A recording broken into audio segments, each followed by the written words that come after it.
The second chemical properties is we got variable oxidation state. For example, you are familiar with iron. We got two types of iron, iron 2 and iron 3.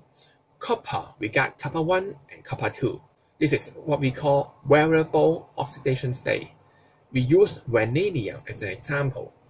Vanadium, we got 4 oxidation states in the aqueous solution.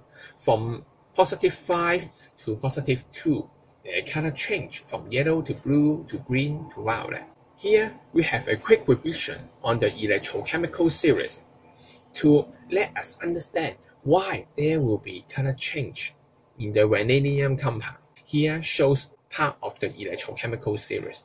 In the chapter about redox reaction, we can understand if you start with magnesium metal and hydrogen ion and you want to get magnesium ion and hydrogen gas, the electrochemical series can help you because it can predict this reaction is possible. How about in the reverse way? If you got magnesium ion and lead metal, you want magnesium metal and lead 2 ion. Is it possible? The answer is no. The reason behind is on the electrochemical series, on the top right corner are stronger reducing agent, while on the bottom left corner are the stronger oxidizing agent. Now, this concept is very important, so you should pay attention. If the reaction undergoes an anti-clockwise direction, it is possible. While on the other hand, if you go in the clockwise direction, this is not allowed because you cannot use weaker reducing agent or oxidizing agent to change to stronger one.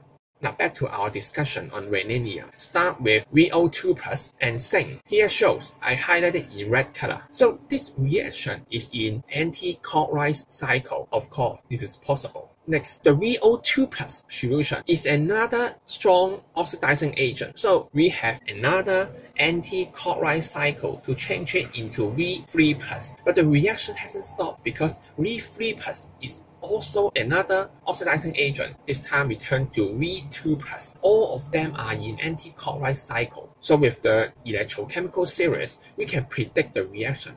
It can start spontaneous or not. So next time you can use it to act as a fortune teller to predict the reaction. Here shows another typical example about manganese. So you have understand or learned that manganese, we got different colors. Most typical one is permanganate and Mn2+. The permanganate as a strong oxidizing agent. In acidic or in alkaline condition, it will form different reactions. The acidic one become Mn2+ aqueous solution.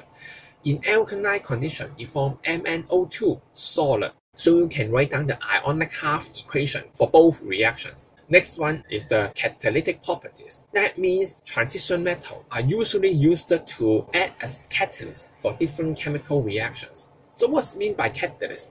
This is substance that can change the rate of reaction without itself undergo any permanent chemical change. So at the end of this section, I will spend some time to tell you why only transition metal can do so. This is not included in our examination, but just for your interest. I choose scandium and zinc as an example. So you can understand in the third period or in the third shell, it can store most 18 electrons.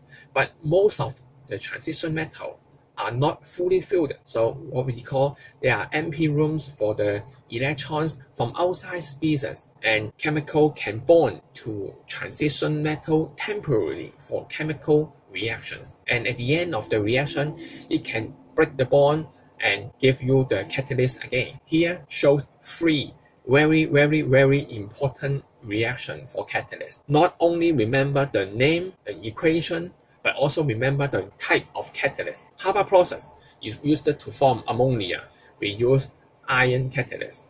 Contact process, we form SO3 from SO2 with platinum or vanadium 5 oxide catalyst. The final one is hydrogenation. Here I use ethene as an example. Use nickel or platinum catalyst. And this is the end of this section.